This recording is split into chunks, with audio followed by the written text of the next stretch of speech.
What up, my little boo-boo patooties? We're here for our actually weekly anchor message. I ended up just exhausted after work last night, and I needed to let the full moon workshop upload. So I decided to just pick up today and just let that be that. I'm sure that it would be too overwhelming to have too much content at once anyway. And I don't know if you guys have to watch those workshops in more than one sitting, because they're usually over an hour. I don't know. Once I get going, it's just we get deep in it and so much comes out. So yeah, how do y'all feel after that Aquarius full moon? I really felt different this morning. The general energy of yesterday's full moon, and it's so cool because people were talking about this concept in different ways and in different contexts.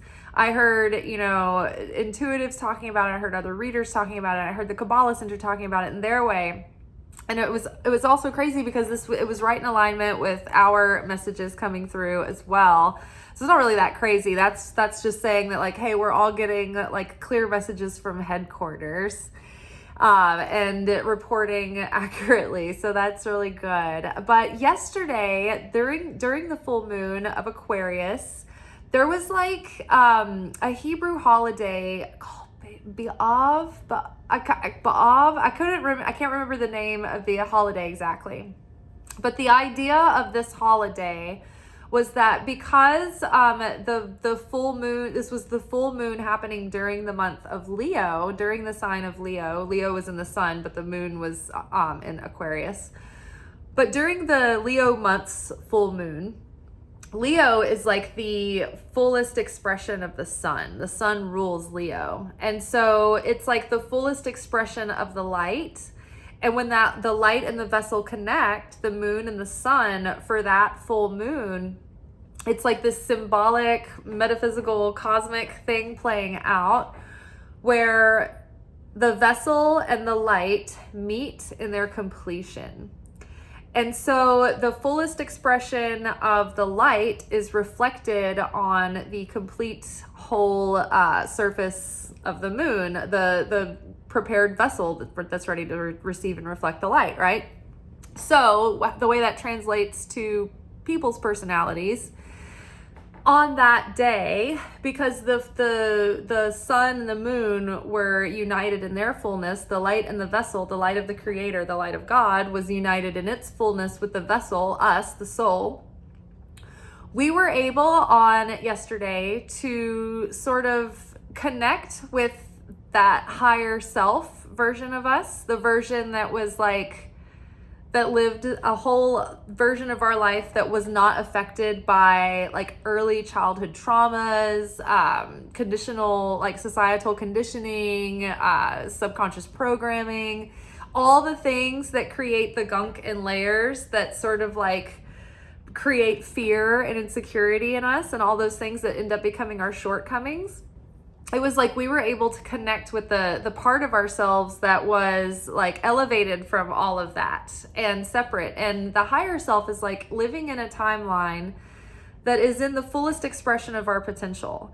All the things that are deeply ingrained in our soul for us to desire and want and have a feeling that this is our calling. I feel I'm going after this thing. I feel this is meant for me. That all of that stuff in your mind where you can see yourself living in that fullest expression of you, that's your higher self. And that higher self is already in that completion, in that version of your world, on some dimension. And so we were able to tap into that version of ourself yesterday and borrow light from that timeline and start to integrate it into our being.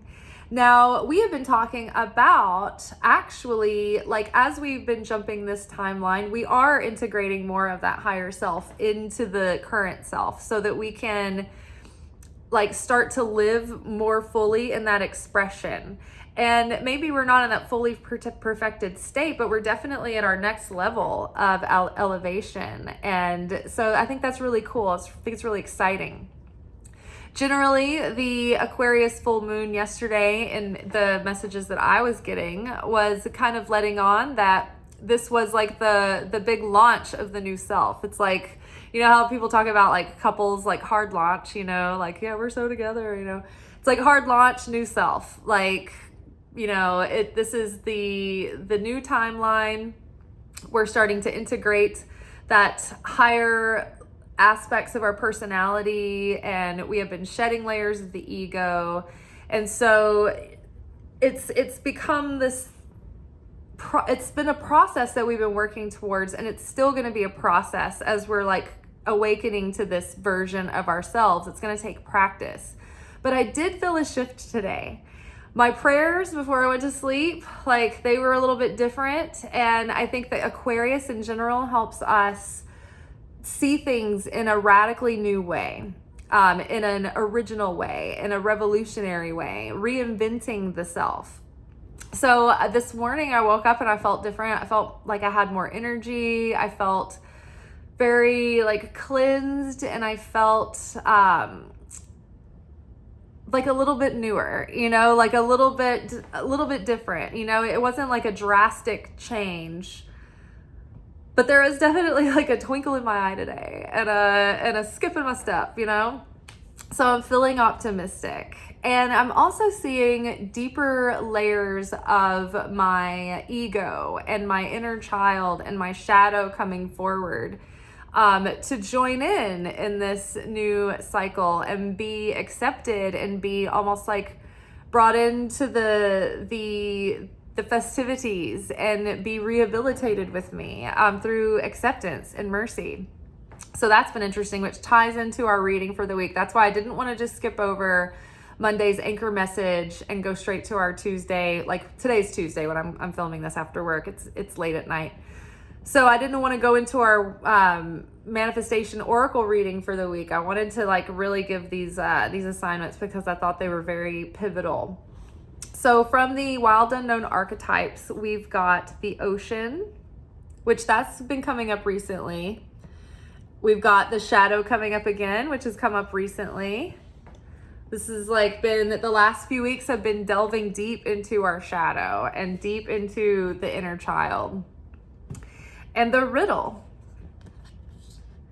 Yeah, the difficulty of the last couple of weeks has definitely been to show us, like to magnify, to like tease out that shadow, to tease out that inner child. What do you need, inner child? Shadow, how are you feeling prompted and tempted to react right now? You know, we need to like integrate, like we need to go visit the ego, because the ego has been trying to protect us through these defense mechanisms, right?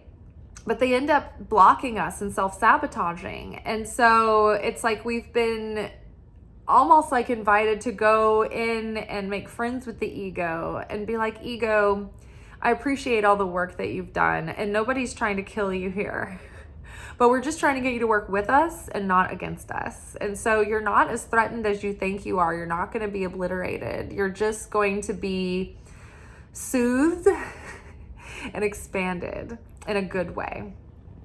So underneath the ocean, we've got Page of Pentacles. Underneath the shadow, we've got the Hierophant.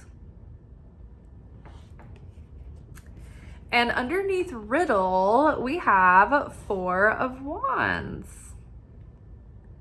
Interesting. So the ocean is related to the sacral chakra, which the sacral chakra is that like lower stomach area chakra that's like got the all the sexual organs.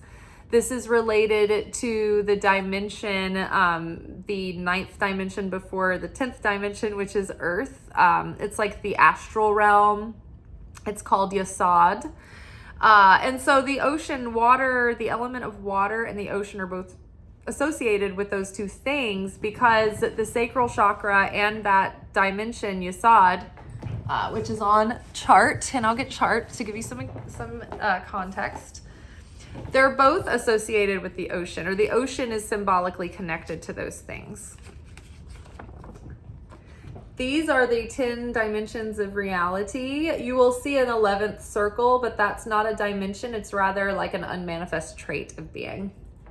And so here we have the most abstract form of the light of God. And then that light in its wholeness and its oneness is broken down into the divine masculine, which is Hakma. This is the supernal masculine energy, pure, like divine masculine dynamism, no shape, no reason, just absolute fire and unadulterated creative force.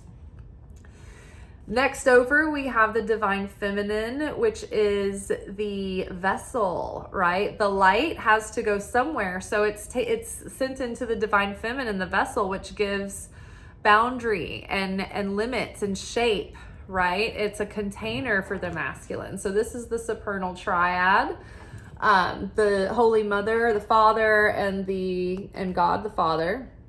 And then the other dimensions as follows become less abstract and more defined in our archetypal personalities aspects and the aspects of our souls. But these are also the governing forces of reality. So they are dimensions of consciousness, but they are also dimensions of reality.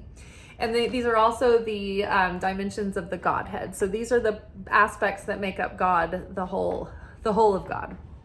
Now you come down here, and as you come further from the purest form of the abstract light, the light is basically filtered, and it starts to condense, and it starts to become more solidified and more comprehensible. And so you come down here to this dimension called Yasad, and this is also associated with the sacral chakra, with the ocean, with the element of water. And this is where like the soul level is. This is where the astral realm is. This is where like spirits are, souls come and go from the world. Anything that we manifest like comes here, like it starts up here and it crystallizes. And this is the last stop before it comes into fruition. Down here, this is the material world. This is the 3D. This is the 5D. So this is where the dreams are. This is where the imagination is. This is the subconscious, and everything flows from here to Earth. And so this is the storehouse. This is where the abundance is. So if you have a block here, then it doesn't matter how unblocked everything else is here. It's all going to get stuck here. So we are working with the ocean. The ocean is, so I know I'm talking in like this woven basket of like circles. The ocean might be highlighting like your dreams this week might be very strong. And like you might have some psychic guidance or insight through your dreams this week. So like use the time that you're laying down and getting relaxed and getting into bed. Use that time intentionally, because your subconscious, the more you're getting your mind relaxed, the more influenceable and malleable your subconscious is. And so that's when it's good to like say your prayers before bed, say them out loud.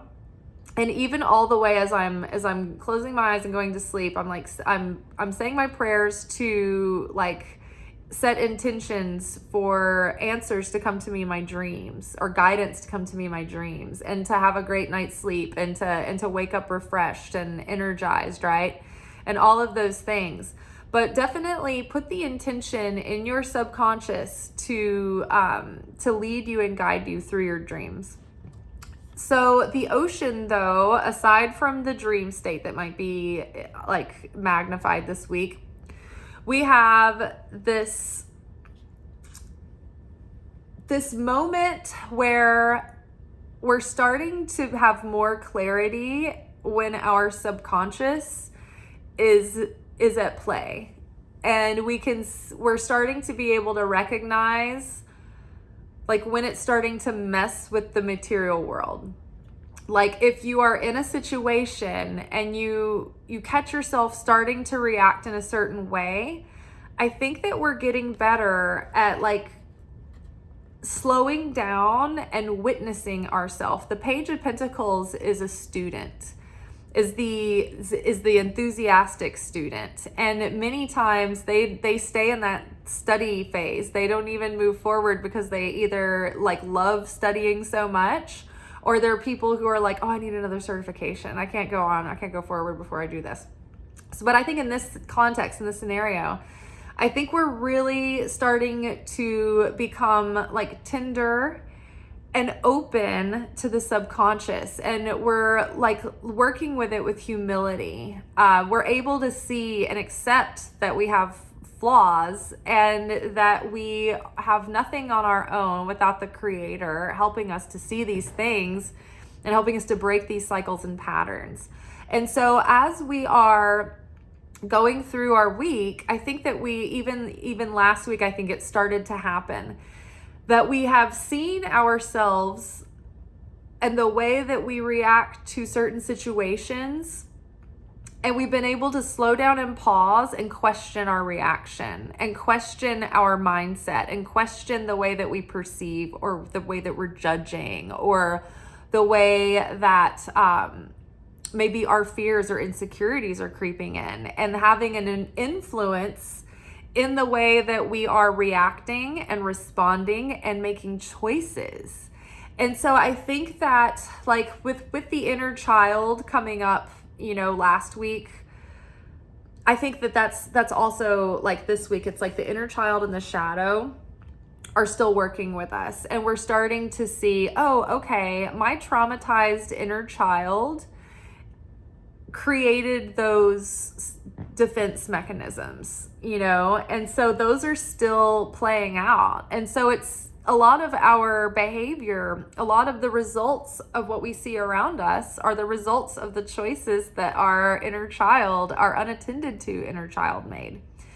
So if we can slow down and say, okay, I feel my nervous system needs regulating. I feel that I am feeling fear, I'm feeling lack, I'm feeling like I want to make reactive choices or do something quickly, or, hurry up and fix this, or FOMO that, and all of that. Maybe the inner child needs me to stop and say, what do you need? Do you need compassion? Do you need rest? Do you need structure? Do you need discipline?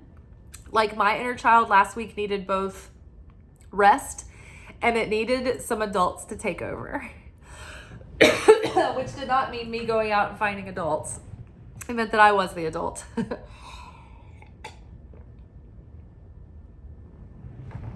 And so I had a lot of adulting to do last week, and a lot of, it was exhausting. I'm a very ethereal person, and imminence is not my strength.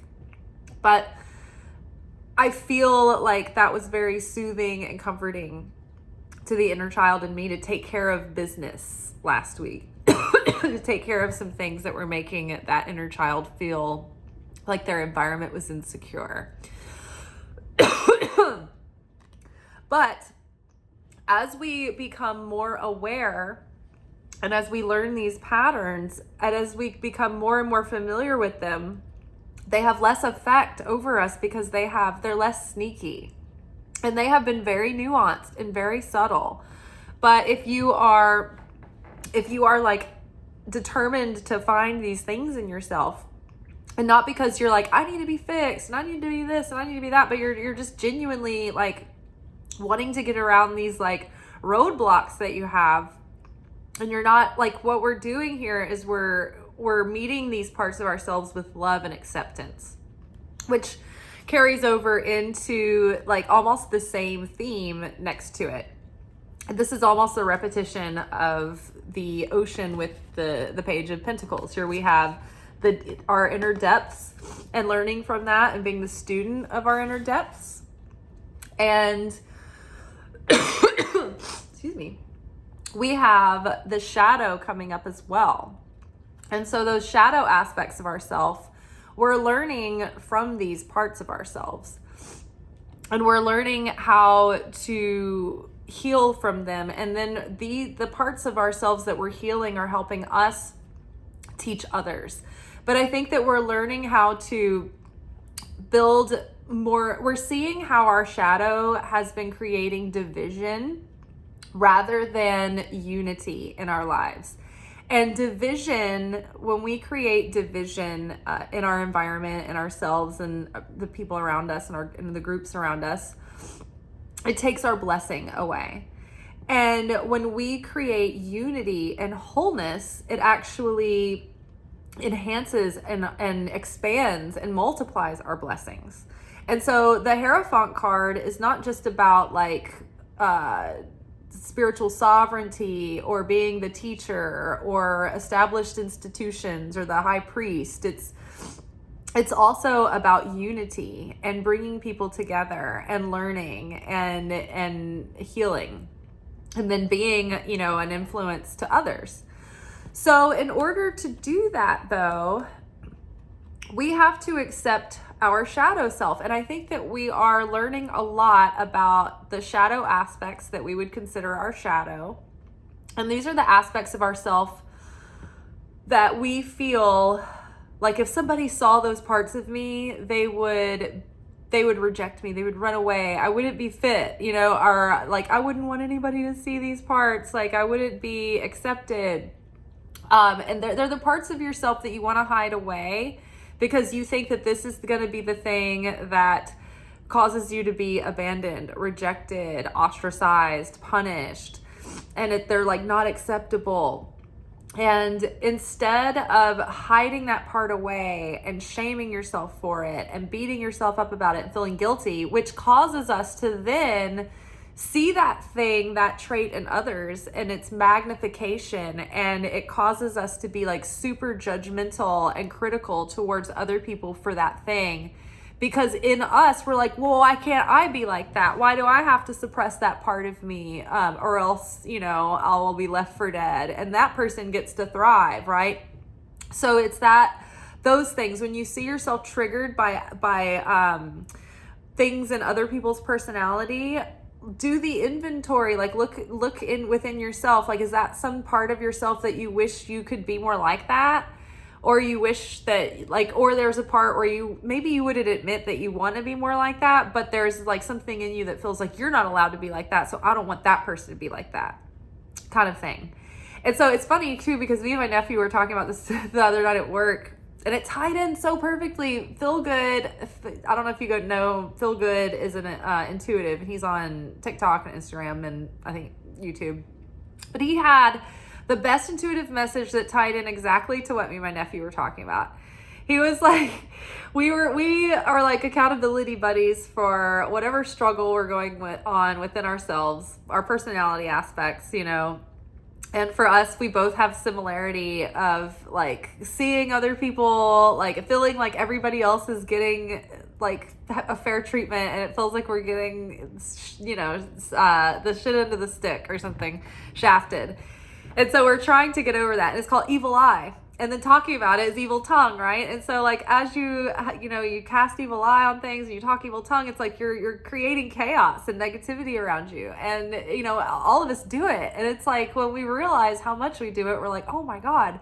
And then to find out that it takes your energy, your life force away. And it can actually cut down years of your life. You're like, oh my God, I don't even want to ever talk again. And so we're always like, how are you doing today? Like, are you know, keeping it together? And we're always like trying to do a better job. And then last night he was like, we were polishing silver and plates and stuff. And he was like, I've just decided that I accept the fact that I'm a shitty person. I was like, me too. I'm rotten to the core. I'm like, I can't. I try. I can't get over it. So it's like kind of like that moment where you just accept that, like, yeah, you have these tendencies in you and you can, you're trying to rise above them, but you love yourself anyway, and you can accept yourself, and you're not going to put yourself down or get down on yourself about having these flaws or tendencies or patterns, right? It's just, you're going to keep trying, and you're going to keep trying to do better, but you're going to integrate those in such a way where they're not going to be so scary to you anymore, or you won't fear that they're going to be so repulsive to everyone else. And so as we own and accept those parts of ourselves, it's like that part of ourselves comes out into the light, and it's like that shadow aspect kind of gets like I don't know, it gets elevated the more we accept it.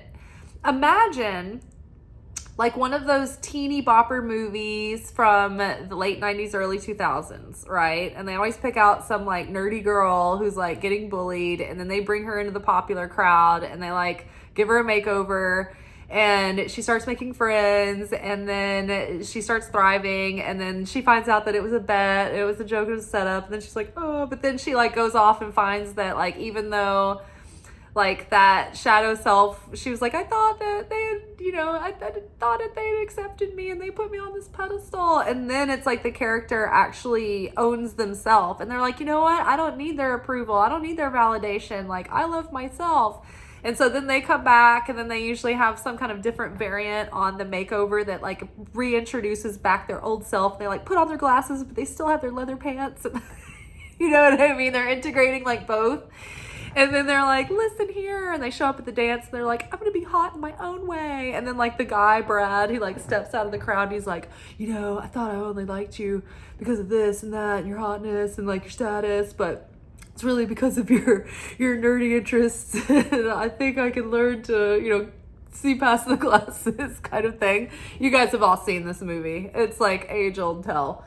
So that's kind of like what's happening with our shadow right now. Our shadow is like, we're not Josie Grossi anymore. We accept ourselves, and because we accept ourselves for who we are and we're owning it, then it's like all of a sudden we realize that it doesn't matter if everyone else accepts us or not. Take it or leave it, but like we're showing up to the dance, we're gonna have a good time, and by golly, we're gonna do the lift. So so many movie references that, if you know, and if you don't, I can't even begin. Okay, so then we have the riddle here, and this is like this essence that we've been like wrestling with, like, what is it gonna take? What do I have to do for my life to fall into place? Like, what do you want me to give here? What do you want me to do? What is it in me that I have to merit to get to this level of fulfillment, of harmony, of abundance? Like, what is the missing piece of the puzzle? The Four of Wands is harmony. It's well-being. It's fulfillment. It's abundance. This is the marriage card. So this is that marriage of the sun and the moon, that uniting of the masculine and feminine, the light and the vessel, that higher self with the lower self. The plain old earthly self here, just trying to get by. We're in that unification, or we can be. And so it's like, what the riddle is like, how do we get there? How do we get there? How do we stay there? How do we sustain that? And so like the another thing that I was talking to, so me and my nephew were finishing that conversation today, because Phil Good's video, I sent him this video because I was like, oh my God, Phil Good is he's preaching on this thing today. And he was talking about how the idea of like the inner self, or how was he explaining it? Somehow he was talking about how like when we were young children, every one of us, probably around the age of like 5 to 7, had some kind of like inciting incident in our life that gave us the trauma that was the seed level of our chaos that we then got to like work with for the rest of our life, that became our shadow aspects. It's all part of like karma and tikkun, right? Tikkun is like your soul contracts and your assignments and the way that you like work through the stuff you like lifetime after lifetime with your soul to bring it into balance and correction and perfection. And so we have these assignments, and those assignments include the traumatizing events in our lives. So he was talking about the version of the child that we were before any of that happened. And had it not happened, had none of that happened, the trajectory of your life, going after your dreams, being able to be excited without like feeling like remembering all the disillusionment that happened when you thought you were looking forward to like this great life, this is gonna be awesome, and then it just never played out the way that you thought, because all that baggage and all the shadow and the trauma like was causing you to have like self-sabotage and and playing out in different ways in your life. And so it took you on all these different paths, but the higher self was able to take that straight and narrow, right? And sort of show you that path.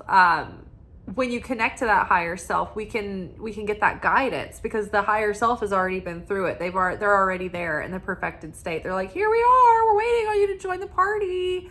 Like, we're in the other timeline. Can you hear us? You're like, I'm trying to get some answers. And they're like, we're trying to give you some answers. You're like, what's it going to take? And they're like, we're trying to tell you what it takes.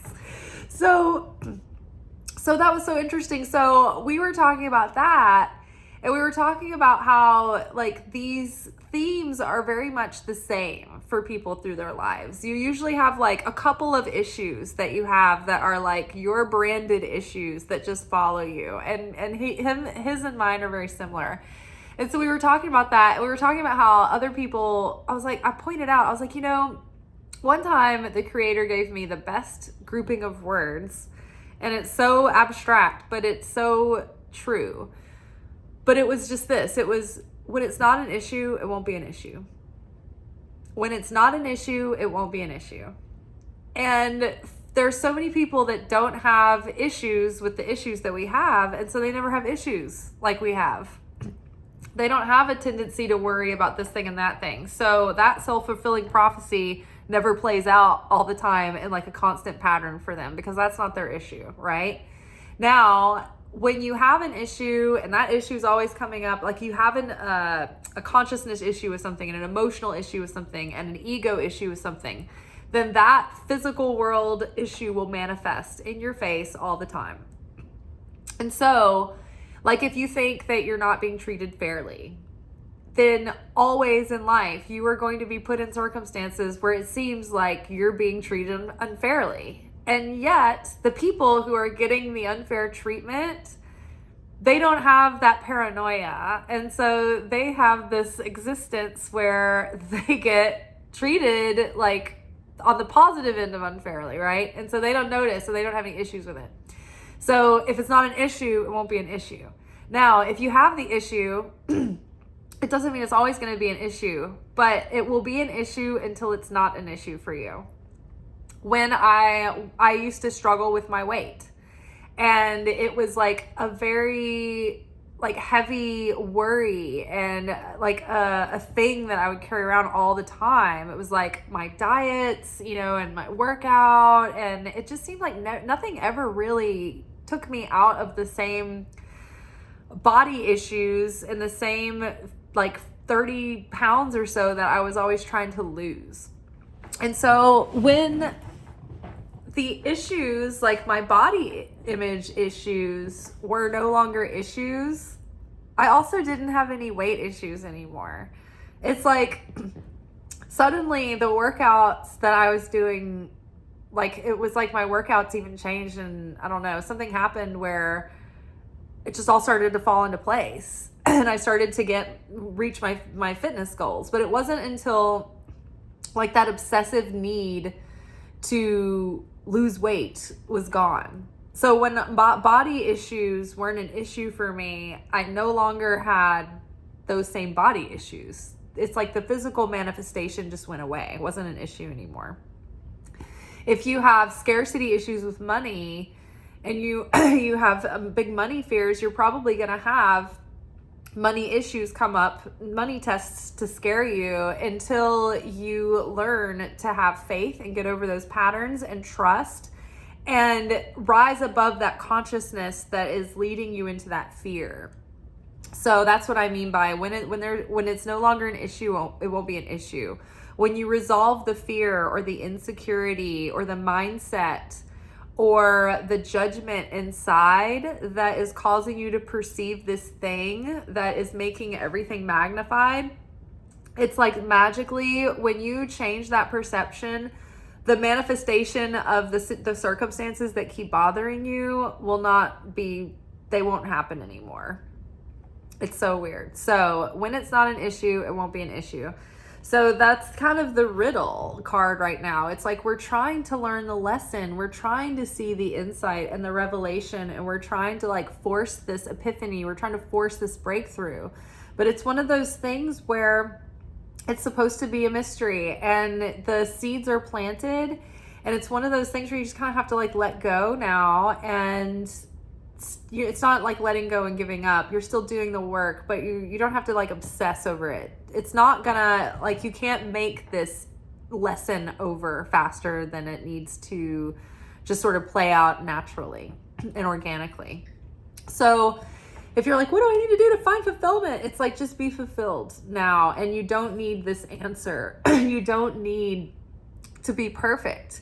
You can accept the shadow and bring it with you. And the shadow is going to come, you know, with you here. And you can keep learning and keep integrating. And you can even teach and be, you know, like in a positive influence to others. You don't have to be in a perfected state. In fact, like, people relate more when they can see your vulnerabilities and they can see your authenticity through your flaws and mistakes, right? We don't trust things that are just like super perfect and airbrushed. You know, we're like, this is not real. There's no way. It's not relatable, right? So the mystery, if we can just give up having to know, give up having to have the answers, give up having to be perfect, just relaxing into this moment is going to give us so much more peace, so much more fulfillment, so much more harmony, so much more abundance. And the more that we relax and get back to living and stop thinking that we need to have it all figured out, then it's when we let go that the subconscious can come forward and give us those insights just when we least expect it. When we're, you know, busy having fun or doing something that, you know, is meaningful for us or whatever, one day it's just all going to come out and we're going to be like, oh my God, I just had this striking epiphany in the shower, and something that has been plaguing me for so long, it's just, it all came together, and I knew how it all connected, you know? But for now, just let the mystery remain, right? And there could be a riddle or a mystery you're trying to figure out in your life right now. And maybe you'll know soon enough. And it's just like better to just like not obsess over it. Everything will unfold in its right time, right? So I think that good things are on the way. The last card in this reading, we finished with the Four of Wands, which is the card of fulfillment, the card of harmony, the card of joy and abundance. So I think that is coming soon.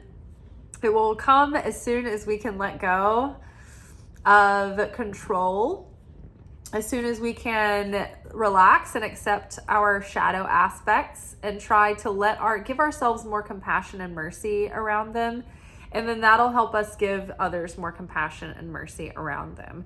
And I think one indicator to look for, like, what aspects of my shadow are coming out. Wait till you're triggered by somebody who's getting on your nerves. And then ask yourself why they're getting on your nerves. Why does this person get on my nerves so bad? You know, what are they doing or what are they not doing? And how is that related to an aspect of myself that I'm not allowing to be that, and I'm suppressing that in me? Or I was shamed for this, but they're not. That all of those little things that will give you hints about what is my shadow? What parts of me are the shadow aspect hiding out?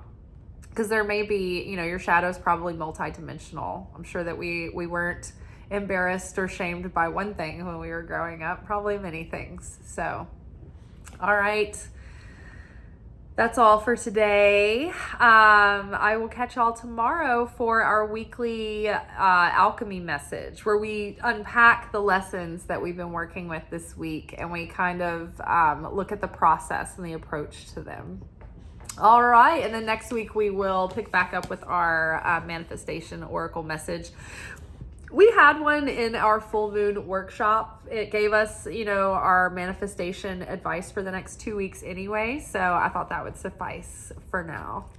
All right, you guys, be sure to watch that full moon workshop and like it, and like this video if you made it this far. I think that's just fair.